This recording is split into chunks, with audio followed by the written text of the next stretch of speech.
Oi, pessoas, que a paz de Cristo reine em cada coração. Vamos orar um pouco mais pelo avivamento do Brasil. Mas antes disso, eu gostaria de compartilhar mais um trechinho do meu livro O Clamor de Mordecai, do autor Robert Stearns. O subtema de hoje é Paz para Todos os Tempos. Eu estava lendo ontem na escolinha, aqui nesse trechinho, e eu gostei muito mesmo. E pensei em compartilhar aqui no vídeo. Já está quase terminando o livro.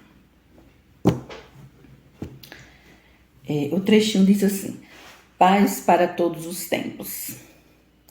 O que uma geração não consegue completar, a geração seguinte é obrigada a fazê-lo. A tradição judaica ensina que há sempre um Ramã que se levanta em cada geração. Infelizmente, essa teoria é difícil de ser refutada. Mas se há um Ramã para cada geração, e se o povo judeu ainda é a presença próspera que está na terra hoje, não se seguiria que em cada geração há também uma Esther?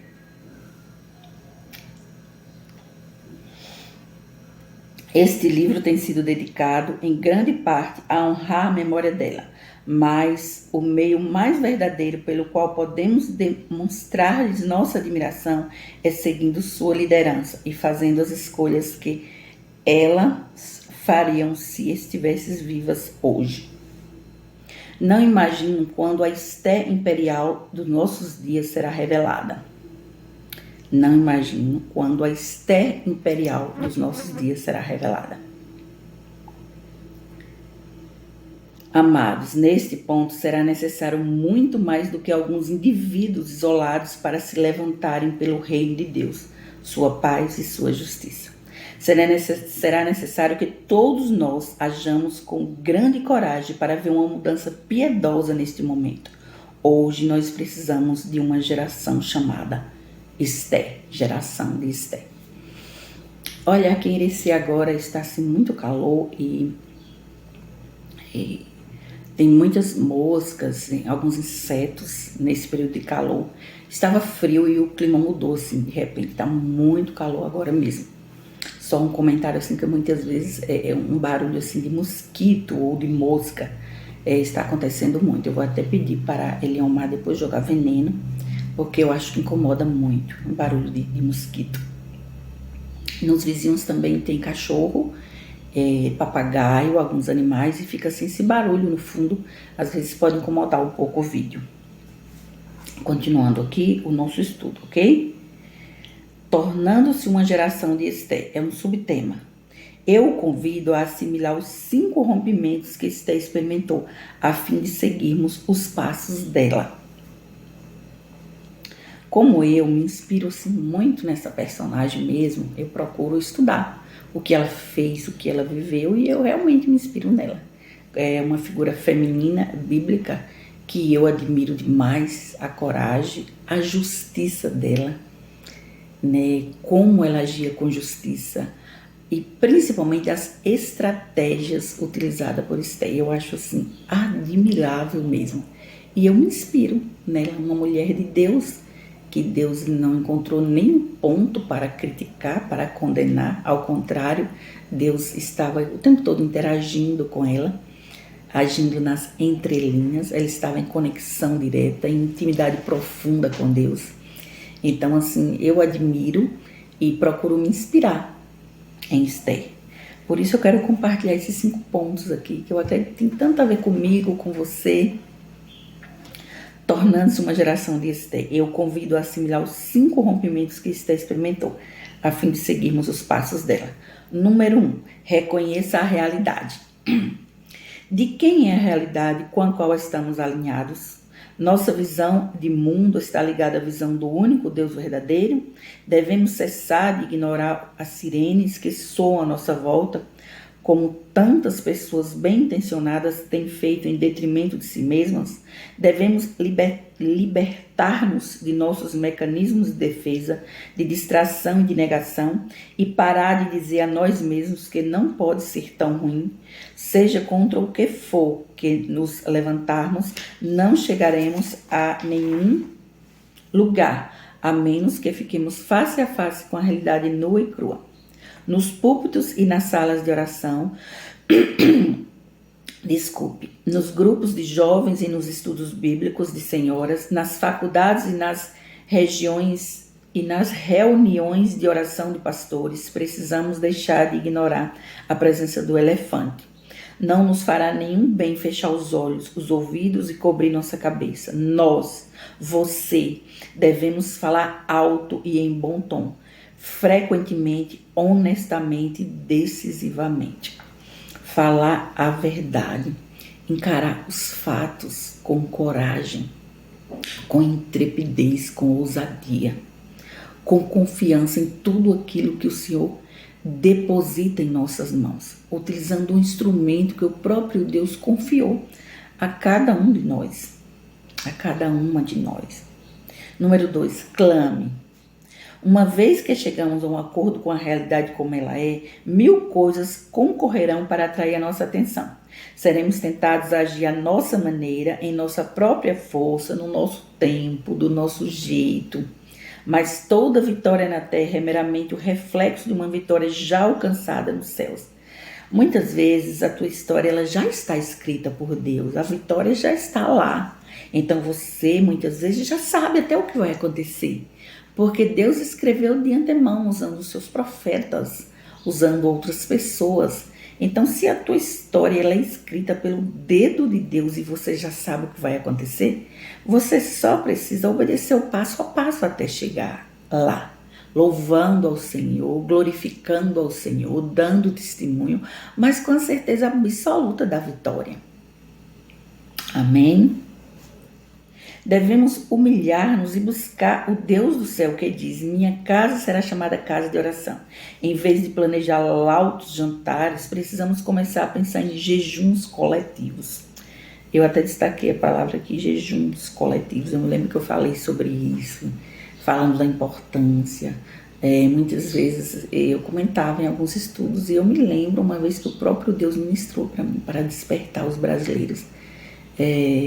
Resultado: ignoraram completamente o próprio Deus chamando para essa realidade, para o jejum, pelo avivamento, inspirado em Joel capítulo 2, eu me lembro como se fosse hoje.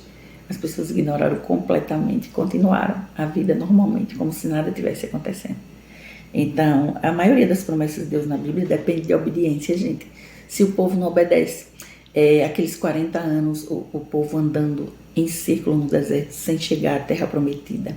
Deus havia prometido a terra que mana leite e mel, mas o povo murmurava, andava em círculo, não chegava a lugar nenhum. Diante de provas, Deus dava uma prova atrás da outra, e o povo com o coração duro. É impressionante. Hoje não é diferente, gente. O ser humano está assim. Hoje não é diferente.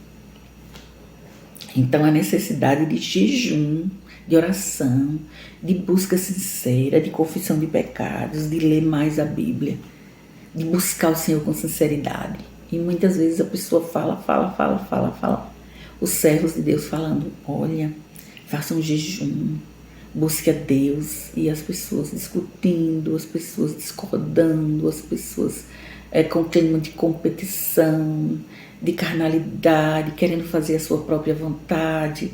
Então assim fica difícil. Por isso que a promessa ainda não chegou. O grande avivamento depende de obediência.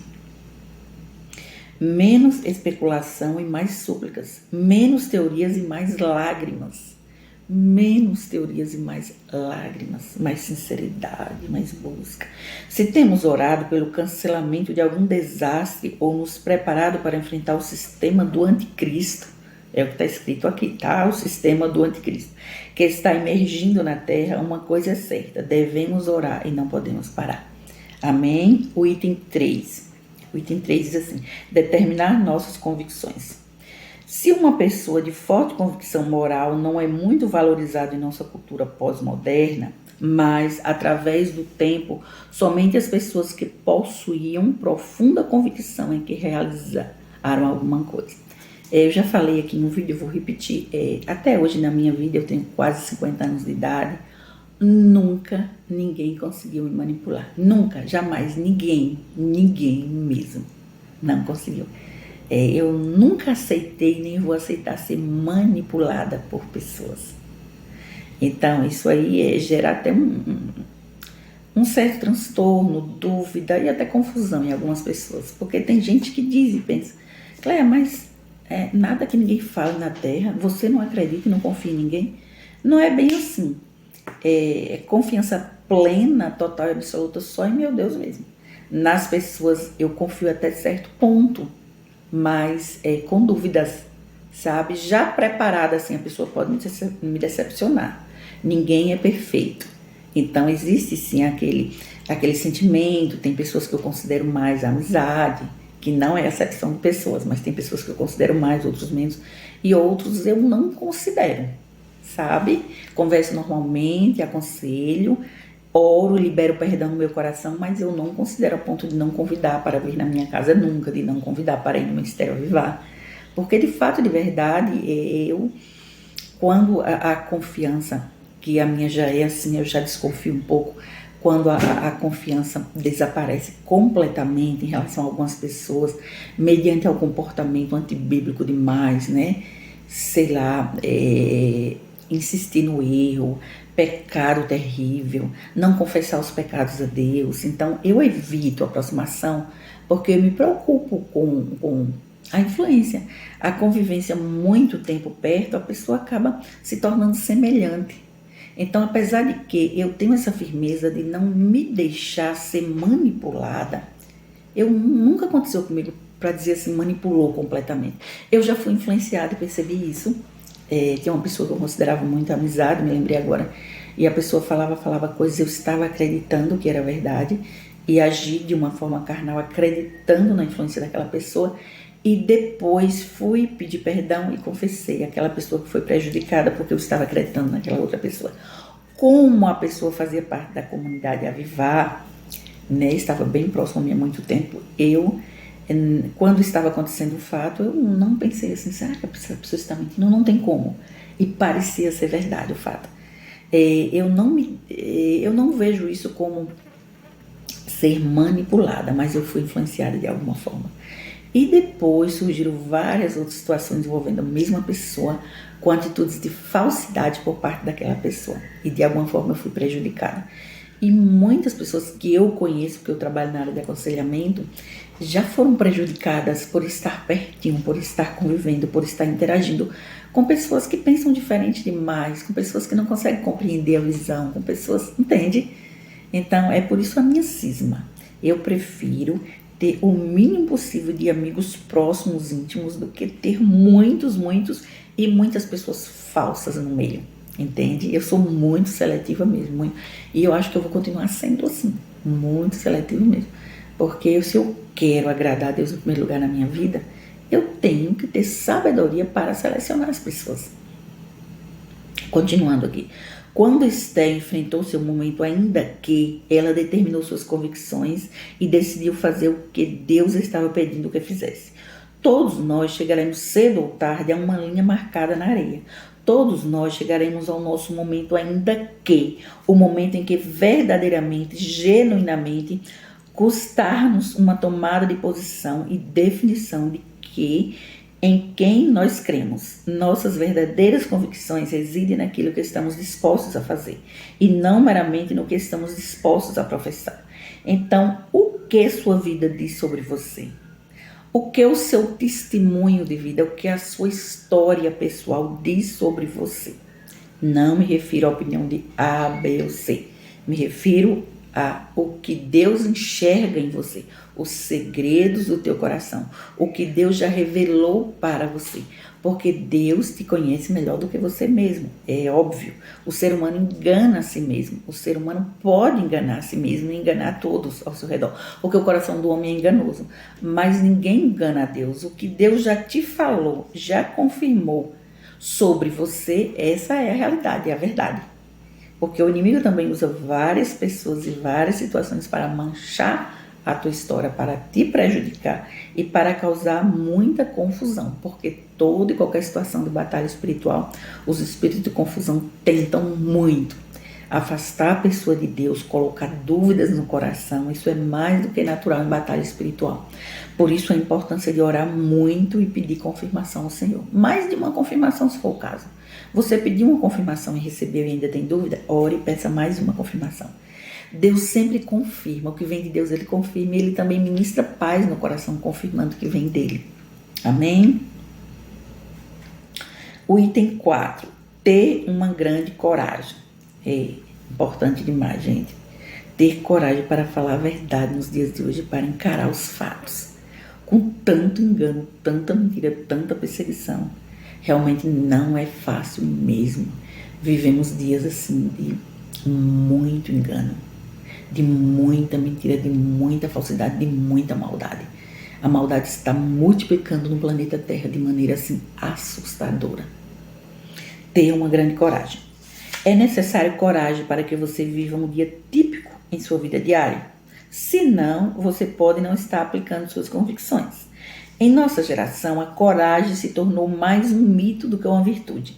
Precisamos, como corpo de Cristo, redescobrir a arte perdida da coragem, que pertence justamente aos filhos de Deus. Devemos extrair do legado de heróis bíblicos e contemporâneos a inspiração e o empenho para defender o que é certo com nossas vidas e, se necessário, com a nossa morte, como fez Esther.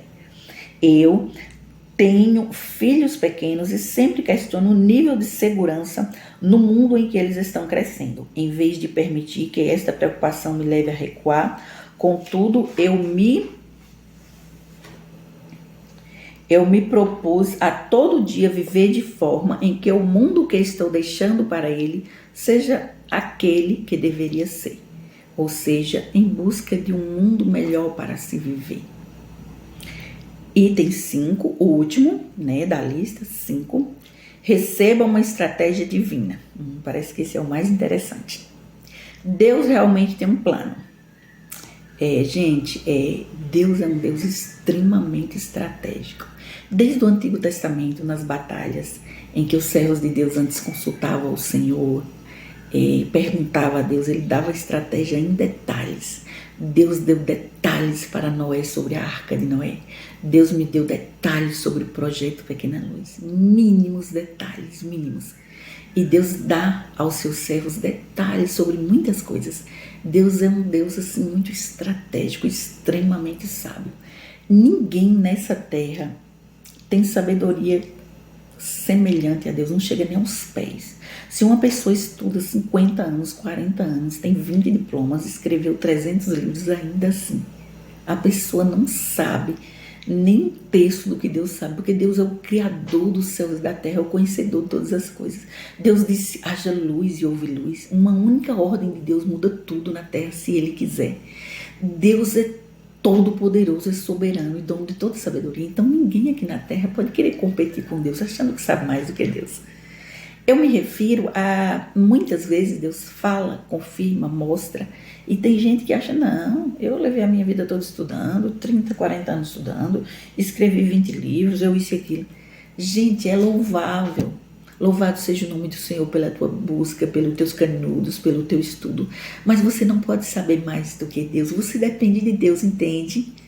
Você deve dobrar o seu joelho e perguntar a Deus algumas coisas.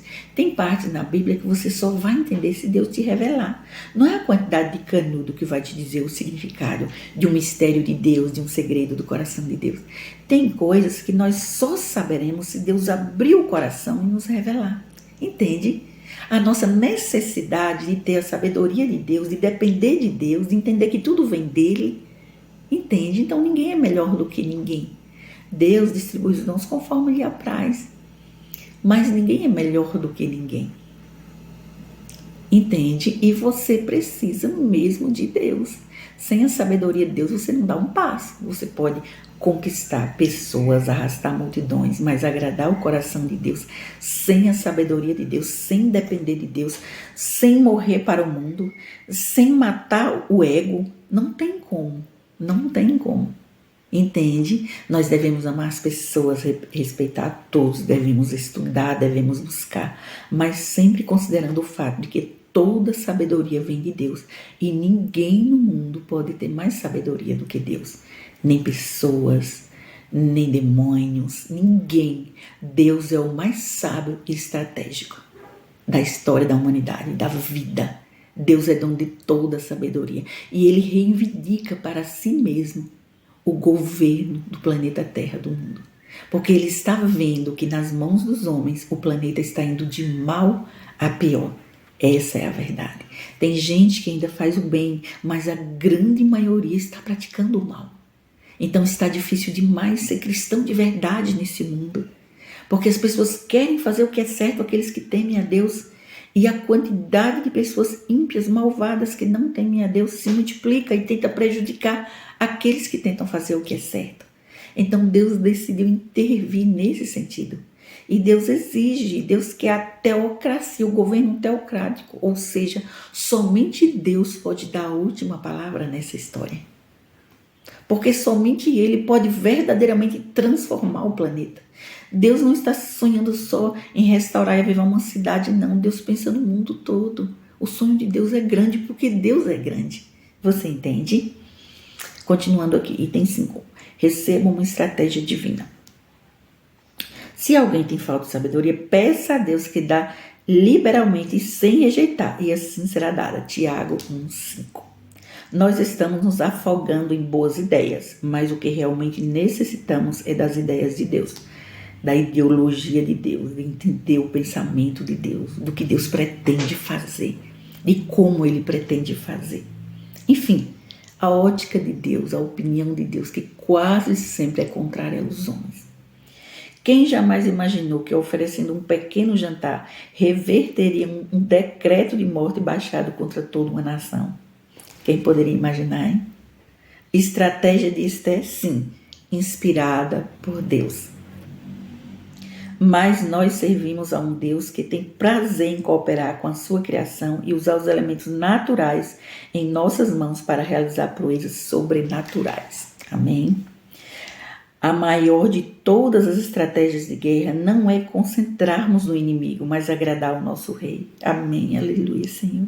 Se honrarmos ao Senhor, esperarmos nele em oração e buscar sua sabedoria, ele realmente nos dará as estratégias necessárias para implementar e fazer avançar o seu reino. Amém? Para implementar e fazer avançar o seu reino. Só até aqui. Vou te pedir licença só um minutinho, que eu vou tomar um pouquinho de água. Quando eu falo muito, minha garganta fica ressecada. Já volto em um minuto, tá bom?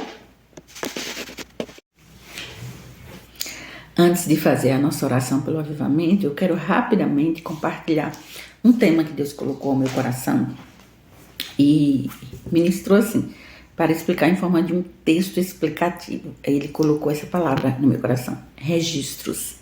O subtema é registros. Vai falar sobre o juízo final e o livro da vida. Mas é sobre registros. Colocou 3 vezes no meu coração essa palavra. Registros, falar sobre isso. Aí eu fui estudar sobre e o resultado é esse texto aqui explicativo, tá bom? Vou ler para você. Apocalipse 20, de 11 a 15. Eu vou citar uns textos da Bíblia, vou ler uns e outros vou apenas citar a referência. Certo? Depois, se você quiser ler em casa, porque para não tomar muito tempo, o vídeo não ficar tão longo, tá bom? Registros. Apocalipse 20, de 11 a 15. A história terminou e só restou o juízo final para completar o drama da redenção. Sim, eu utilizei como fonte de pesquisa para esse texto explicativo a minha Bíblia de estudo Plenitude, que está lá na Avivar, tá bom? A história terminou e só restou o juízo final para completar o drama da redenção. O juízo final se preocupa com os espiritualmente mortos e não com os santos. Abriu-se o livro da vida para revelar que os nomes dos mortos aparecem no mesmo. O último inimigo a ser destruído é a morte e o inferno, o domicílio temporário dos mortos até o juízo final. Eles são definitivamente tão impotentes quanto as outras forças do mal. Daniel, capítulo 7, também fala do julgamento dos mortos e até os motivos da condenação. No capítulo fala os motivos da condenação de alguns dos mortos do período da geração escatológica. A ênfase deste capítulo retrata que a história continuará sendo repleta de tumulto, drama, suspense, é batalha espiritual, é tumulto mesmo. Todo aquele que quer seguir a Cristo piamente é perseguido. Mesmo assim, Deus, o Senhor das políticas internacionais, continuará envolvido até fazer a intervenção definitiva. A fidelidade de Deus continuará em cada capítulo posterior da história, como sempre esteve, né? Desde a criação. O sonho de Daniel deve ter acontecido por volta de 550 a.C., de acordo com a minha Bíblia de Estudo. Gente, eu pesquisei lá. Isso deve ter sido cerca de 10 anos antes dos acontecimentos relatados no capítulo 5. Todos concordam que a pequena ponta ou pequeno chifre é o anticristo. E de fato é. No capítulo 7, versículo 13, fala de alguém que vai inaugurar uma nova fase do governo de Deus na Terra. Eu vou ler isso, tá? Rapidinho. 7, 13, né? Daniel 7, 13. O 7, 13 diz assim: E eu estava olhando nas minhas visões da noite, e vi que vinha nas nuvens do céu um como filho do homem, e dirigiu-se ao ancião de dias e o fizeram chegar até ele. Um como filho do homem, semelhante ao filho do homem. Aqui não é Jesus Cristo, aqui está falando da geração escatológica. Semelhante a, quer dizer que o servo de Deus, certo? Ele se dirigiu ao ancião de dias. Ele se dirigiu ao próprio Deus, que é representado aqui pelo ancião de dias, certo? 7,13, fala de alguém que vai inaugurar uma nova fase do governo de Deus na Terra, ok? Cristo realizou isso ao introduzir o reino de Deus na experiência humana, e o que Deus faz aqui nessa profecia é entregar nas mãos dessa pessoa a grandiosa missão e responsabilidade de dar continuidade à missão de Cristo na Terra, entende? Vai dar continuidade à missão de Cristo na Terra. Por isso ele era semelhante ao Filho do Homem. Aqui não diz que é o próprio Filho do Homem. Aqui o texto não diz que é Jesus Cristo. Alguém semelhante ao Filho do Homem. Este homem é chamado também na profecia bíblica de o Davi da geração escatológica. Daniel 7, 7 e 8 está falando do reinado e do próprio anticristo. Daniel 7, 7 e 8 está falando do reinado e do próprio anticristo. Esse aqui eu não vou ler para não tomar muito tempo, tá? Mas vou marcar aqui, ó. Daniel capítulo 7, versículos 7 e 8 está falando do reinado e do próprio anticristo. Fala aqui também, porque está falando, o texto está falando do juízo, certo? O 7, 9 e 10 está falando da intervenção e atuação sobrenatural de Deus. Capítulo 7, versículo 9 e 10 está falando da intervenção e atuação sobrenatural de Deus. O fogo aqui trata-se do fogo do juízo divino, juízo justo e perfeito. No final do versículo 10 diz, assentou-se o juízo e abriram-se os livros. O livro da vida está aqui, certo? Aqui está falando do livro da vida. E agora veremos o que está escrito nessa parte. Por causa desse comportamento aqui, leia Daniel 7:11, a resposta de Deus está aqui. Veja, qual comportamento esse eu vou ler? Daniel 7:11 diz assim, por conta desse comportamento aqui da pequena ponta. Daniel 7:11. Então eu estive olhando por causa da voz das grandes palavras que o chifre proferia. Estive olhando até que o animal foi morto e o seu corpo desfeito e entregue para ser queimado pelo fogo. Que palavras? Palavras de prepotência, arrogância, blasfêmia, escárnio contra Deus. As palavras arrogantes do pequeno chifre, ou seja, até no período do julgamento, até no último instante, enquanto ele consegue abrir a boca para falar, é para zombar, escarnecer, blasfemar. Essa figura escatológica representa alguém que por várias vezes cuspiu na face do Criador. Isso é o real significado do que ele fez, tá bom? Então, ó, por causa desse comportamento aqui que eu acabei de ler, a resposta de Deus é esta aqui. Presta atenção na resposta de Deus. Pequeno chifre, identidade e características da pessoa, né? moreno, cabelos lisos, aproximadamente 1,60 m, aproximadamente, porque ninguém perguntou para ele se ele tem aproximadamente 1,60 m, 1,63 m no máximo. Aproximadamente 70 quilos, ou um pouquinho mais, ou 2 ou 3 quilos a mais, aproximadamente. Casado, tem 3 filhos, o mais velho é um rapaz e tem 2 meninas, uma quase mocinha e a outra ainda é criança. Ele é calvinista, convertido a Baal. Ok, Deus faz questão de deixar esse registro aqui no vídeo, em resposta a essa atuação dele que eu acabei de ler no versículo. No 7:11, parte B, diz que por causa das suas palavras arrogantes, tem uma tradução da Bíblia que fala grandes palavras e outra tradução fala palavras arrogantes. Uma pessoa assim muito orgulhosa. Nós sabemos que o orgulho antecede a queda, não é verdade? O animal foi morto e o seu corpo desfeito e entregue para ser queimado no fogo. Metaforicamente falando, a expressão significa reduzido a nada, pelos motivos que estão escritos em Daniel 7:25. Esse eu vou ler, viu? Para você entender os motivos. Por que Deus está agindo assim? Vamos ver? Daniel 7:25 diz assim. Daniel capítulo 7, verso 25. E proferirá palavras contra o Altíssimo, destruirá os santos do Altíssimo e cuidará em mudar os tempos e a lei. Eles serão entregues na sua mão por um tempo, tempos metade de um tempo, ou seja, os 3 anos e meio, que fala muito aqui, né? Ele proferirá palavras contra o Altíssimo. Quem é o Altíssimo? É Deus. Ele fala contra Deus com frequência, com muita frequência. De cada 10 palavras que ele fala, eu acho que 8 vezes ele mente. Então, assim, é complicado, é difícil demais a situação desse personagem escatológico, né? Então, não tem como. É só para explicar, para entender por que o juízo de Deus demonstra no capítulo que é tão severo, parece um juízo severo contra essa figura, o pequeno chifre, o anticristo escatológico, a besta que emerge do mar, porque é uma figura realmente, aos olhos de Deus, desprezível. O comportamento dele causa náusea no próprio Deus, de tão injusto que é o homem. É assim que Deus enxerga ele, certo? Então, eu acabei de ler agora os motivos. Ele fala contra Deus, persegue os verdadeiros cristãos, aqueles que se recusam a aceitar o 666 na testa e na mão direita. E proferirá palavras contra o Altíssimo e destruirá os santos do Altíssimo. E cuidará em mudar os tempos e a lei. Na verdade, ele muda tudo. É de acordo à opinião dele, o ponto de vista dele, ele muda tudo. A lei de Deus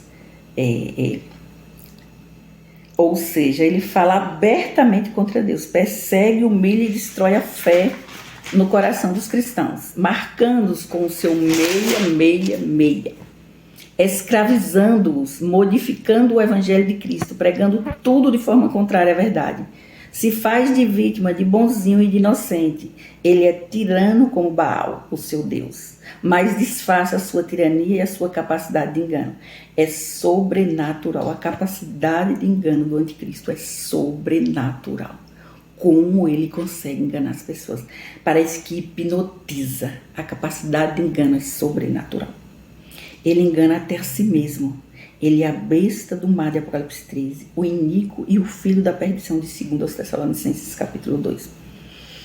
Quem o julga é Deus. Cada um prestará contas pela sua conduta. Quem é que julga ele? É Deus quem julga. Deus tem um martelo na mão. Deus julga. Deus mede, julga e recompensa a conduta de cada um. Ele considera como idolatria e blasfêmia a arrogância de toda pessoa que se recusa a honrá-lo. Veja bem, Jesus chama seu povo para ser completamente separado do sistema mundial de valores, para ser totalmente comprometido com ele. O crente deve estimar o sucesso de acordo com o sistema de medidas de Deus, os valores e princípios bíblicos. Aceitar uma realidade oposta à Bíblia é negar a Cristo. Quando os cristãos compreenderem a visão de Deus do que é eterno, o presente se encaixa na perspectiva correta. A fé é estabelecida no conhecimento de Deus, confiando nele para a compreensão e sabedoria face à perseguição. O compromisso de fé para ser vitorioso com base no sangue derramado de Cristo não teme nem a morte E eles venceram pelo sangue do Cordeiro e pela palavra do seu testemunho. E eles venceram pelo sangue do Cordeiro e pela palavra do seu testemunho. Quem é quem não aceitou a marca? Quem sofreu perseguição, humilhação, calúnia e não aceitou os 613. Quem guardou a fé, que está falando dos remanescentes escatológicos. Importante lembrar que quem mais sofreu perseguição foi a remanescente fiel escatológica, por resistir à marca da besta e desmascarar pregando a verdade bíblica. A remanescente aprendeu que Jesus exige devoção total, o zelo pelo Senhor, não é opcional aos seus discípulos. Ninguém pode ter o selo de Deus e a marca da besta ao mesmo tempo. Ou um ou outro. Essa remanescente é a Esther da geração escatológica. Com pouco mais de estudo, certamente será fácil identificar quem é essa personagem. Quem aceita a marca da besta está aceitando a ideologia de Baal. Em outras palavras, está escolhendo o lago para ser a sua morada eterna, o lago de fogo, e rejeitando o Deus vivo e verdadeiro que conduzirá a nova Jerusalém, que é o novo céu e a nova terra de Apocalipse 21. O anticristo é uma figura incrivelmente cruel, injusto e desumano. Ele é a figura consumada do humanismo. E o 666 significa o ápice da soberba humana, independente de Deus e em oposição a Cristo. Ele se sente um Deus e acredita que é indestrutível. O anticristo se sente um Deus e acredita que é indestrutível. Essa descrição encontra-se lá em 2 Tessalonicenses capítulo 2, como ele se sente. Ele se sente um Deus. O orgulho faz isso com o ser humano. É muito perigoso. O livro da vida e o livro das obras. É um subtema aqui. O livro da vida é o livro das obras. Você sabia que o livro da vida é o livro das obras? Trata-se do que cada um fez, de escolha pessoal, que cada um decidiu fazer. Tem a ver com as escolhas, tem a ver com as obras, o comportamento, os aspectos comportamentais. Deus cobra de acordo com o nível de conhecimento. A quem muito foi lhe dado, muito será cobrado. Ele não levará em conta o tempo da ignorância. Deus é justo e não levará em conta o tempo da ignorância, tá bom? Já começou o período do juízo final, do grande trono branco. Já falamos aqui sobre isso. Descrito em Apocalipse 20, de 11 a 15. Este período do juízo final antecede a restauração do mundo, a restauração de todas as coisas. É o período do vento que leva a estátua toda em Daniel 2:35.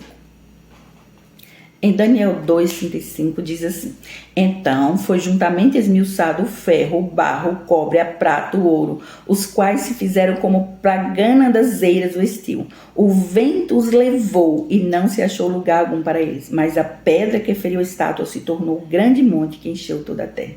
A expressão o vento os levou me fez lembrar de ontem de manhã enquanto eu estava orando. Pode ler diretamente na Bíblia, você vai ver a expressão lá, o vento os levou.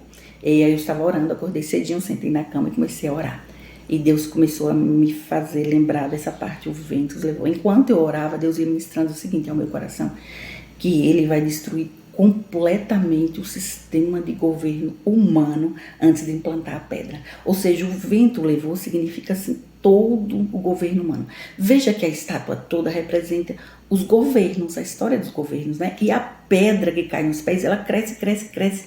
Ela é superior ao reino dos homens, entende? Deus só vai implantar a pedra depois que destruir todo o governo humano.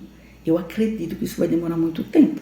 Porque nós estamos falando de uma mudança do globo terrestre. Gente, Deus quer restaurar todas as coisas por meio do seu governo teocrático, totalitário.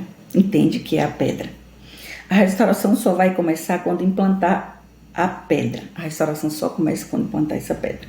Leia Daniel 2, 44 e 45. Esse eu vou ler, tá bom? Daniel 2, 44 e 45 diz assim. Daniel 2, 44 e 45. Diz assim. Mas nos dias desses reis, o Deus do céu levantará um reino que não será jamais destruído. Este reino não passará a outro povo, esmiuçará e consumirá todos esses reinos, mas ele mesmo existirá para sempre. Tá vendo, gente, que é superior a todos os reinos, a pedra? Da maneira que viste que do monte foi cortada uma pedra, sem auxílio de mãos, e ela esmiuçou o ferro, o cobre, o barro, a prata, o ouro. O grande Deus fez saber o rei que há de ser depois disso. Certo é o sonho e fiel a sua interpretação. Então é o reino superior, porque é o reino do próprio Deus. E é o único que pode realmente organizar esse mundo. Porque Deus está olhando para a humanidade, Ele está vendo a necessidade. E a única saída para os cristãos é o avivamento, viu? Não adianta procurar outro jeito, não. É o avivamento, é a única saída da parte do Senhor. E esse avivamento só vai começar mesmo quando implantar essa pedra. Então, Daniel 7, 9 e 10 explica mais detalhes do juízo final. Daniel 7, 9 e 10. Vou ler isso também, tá bom? Daniel 7, 9 e 10. Daniel 7, 9 e 10. Diz assim: e eu continuei olhando até que foram postos uns tronos e um ancião de dia se assentou. Deus, a sua veste era branca como a neve, o cabelo da sua cabeça como pura lã, o seu trono era chamas de fogo e as rodas de fogo ardente. Um rio de fogo, uma nave saía de diante deles. Milhares de milhares o serviam, milhões de milhões assistiam diante dele. Assentou-se o juiz e abriu-se os livros. Assentou-se o juiz e abriu-se os livros, o livro da vida, das obras, dos aspectos comportamentais que estão registrados nele, certo?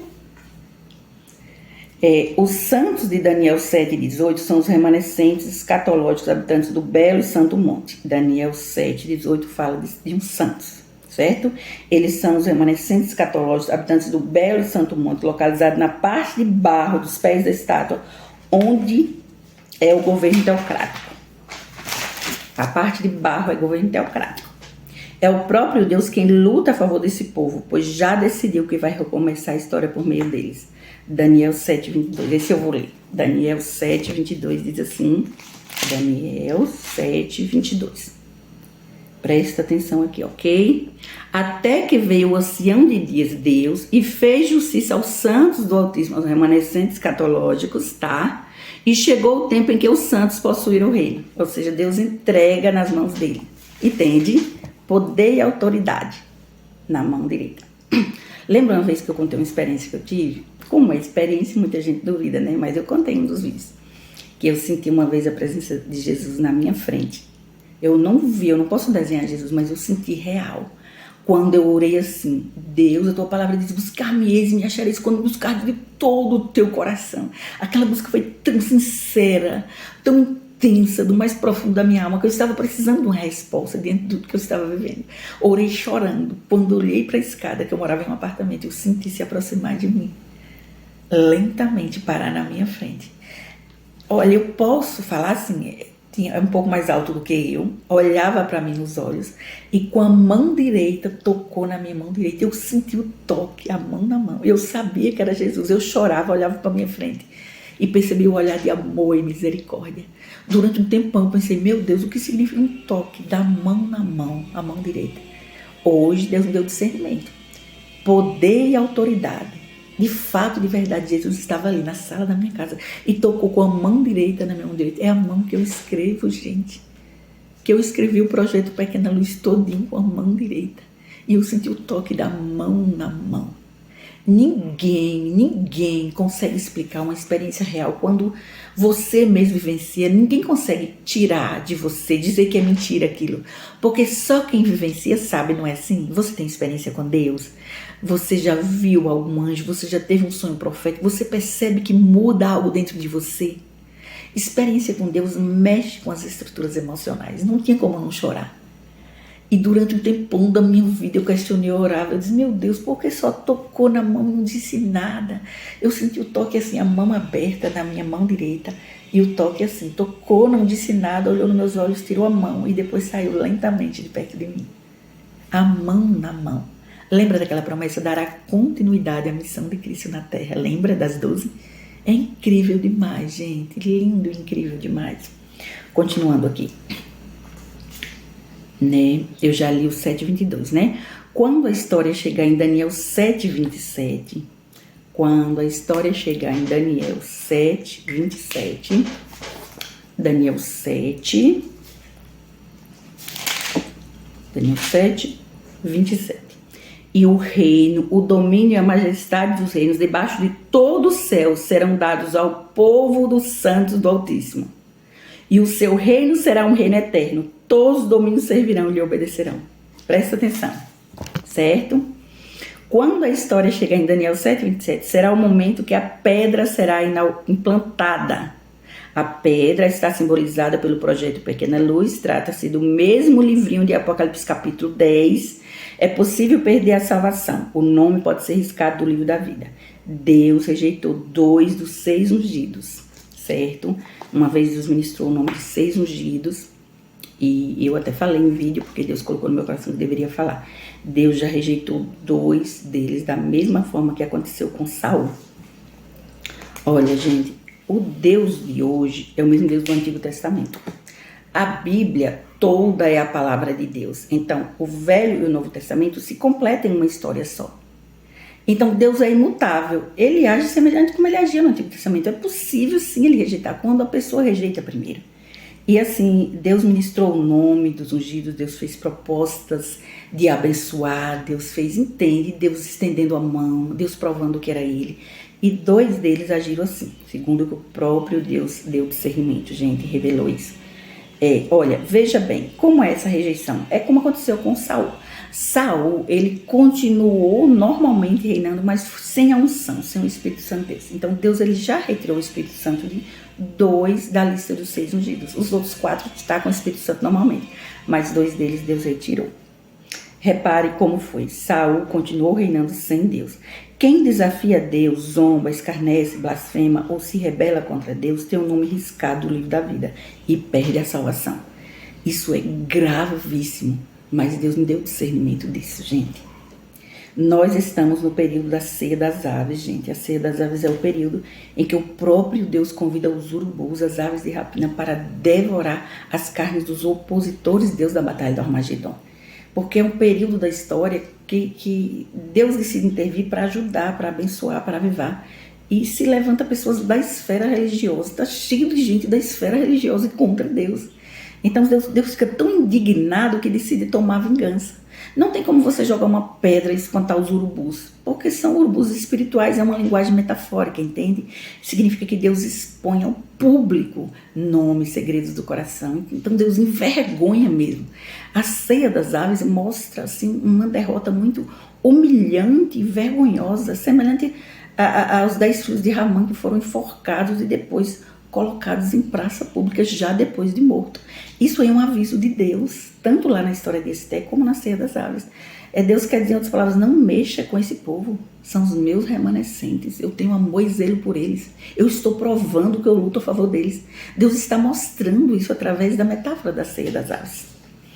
Né? E nós estamos no período da ceia das aves, gente. Posso jogar pedra nos urubus, posso espantar os urubus, não, porque é uma metáfora, entende? São urubus espirituais. Esses animais limparão o caminho por meio do juízo. Eles limparão todo o planeta Terra, mesmo quando começar a se cumprir Apocalipse 21, o período da ceia das aves vai continuar, até Deus limpar o mundo todo e destruir os maus e injustos da Terra, tornando o planeta um lugar melhor para se viver, semelhante ao jardim do Éden, antes da queda. Foi Deus quem afirmou isso. Fez essa comparação. O mundo será uma eterna primavera. Esse período maravilhoso se aproxima. Alegre-se e glorifique o nome do Senhor. Dias de glória virão. Amém? Eu estou falando aqui de profecias bíblicas. A palavra de Deus. Vamos orar pelo avivamento? Você quer orar comigo? Senhor Deus, Pai bendito, Pai de amor, Deus de misericórdia. Eu quero colocar em tuas mãos esse dia, te agradecendo, Senhor. Muito obrigada por essa manhã. Obrigada pelo sol que brilha, pelo ar que respiramos, pela nossa família querida, pelo dom da vida, por te conhecer, por te servir, pelos dons que o Senhor tem nos dado, pela tua palavra, Senhor. Oh Deus, eu te louvo, eu te agradeço em nome de Jesus. Eu quero colocar diante do Senhor cada irmão que está ouvindo essa ministração de hoje, que o teu Espírito Santo fale no mais profundo da alma e do coração. Oh, Deus, em nome de Jesus, ajuda-nos a te servir com todo o coração, em espírito e em verdade. Ajuda-nos a fazer a tua vontade. Deus, aviva a tua obra no meio dos anos, Senhor. Aviva a tua obra. Aviva, Senhor. Toma em tuas mãos os teus ungidos, os avivalistas. Chama mais avivalistas. Chama o teu povo, desperta o teu povo para clamar e orar pelo avivamento. Aviva os corações. Toma a política do Brasil em tuas mãos. Toma o Brasil em tuas mãos. Toma Irecê, a Bahia em tuas mãos. Tem misericórdia dos pobres, dos carentes, das pessoas que faltam recursos, Senhor. Tem tanta gente passando fome, meu Deus. Tem criança passando fome, meu Deus. Isso dói, isso dói. Ó Deus, em nome de Jesus, mobiliza o povo para ajudar, em nome de Jesus. Aviva os corações, Senhor. Em nome de Jesus, visita, Senhor. Visita cada família. Em nome de Jesus, nos ajude a fazer o que é certo. Perdoa os nossos pecados. Purifica-nos em tua presença santa. A começar em mim, perdoe minhas falhas, meus erros, meus pecados. Em nome de Jesus, ajuda-me a fazer o que é certo, a agradar o teu coração. Ajuda-me, Senhor. Deus, em nome de Jesus, faz a tua justiça. Eu rogo a ti pela tua justiça. Deus, a justiça da terra não é confiável, definitivamente, Senhor. A justiça da terra, de fato, é um trapo de imundícia. Portanto, eu rogo a tua justiça. Limpa, Pai, o caminho por meio do juízo. Faz a tua vontade acontecer, Senhor. Torna o planeta Terra um lugar melhor para se viver, Senhor. Em nome de Jesus. Tem misericórdia, desperta o teu povo, o povo que estão nas igrejas evangélicas, os pastores, líderes, presbíteros, diáconos, não importa a nomenclatura, o Senhor está olhando para os segredos do coração. Desperta o teu povo em nome de Jesus.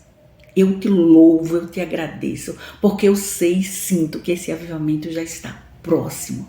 Esse avivamento já está próximo. E eu te agradeço desde já, porque pela fé, Senhor, eu vejo os milagres diante dos meus olhos. Deus, desperta a fé no coração de cada irmão e cada irmã que ouvir essa mensagem.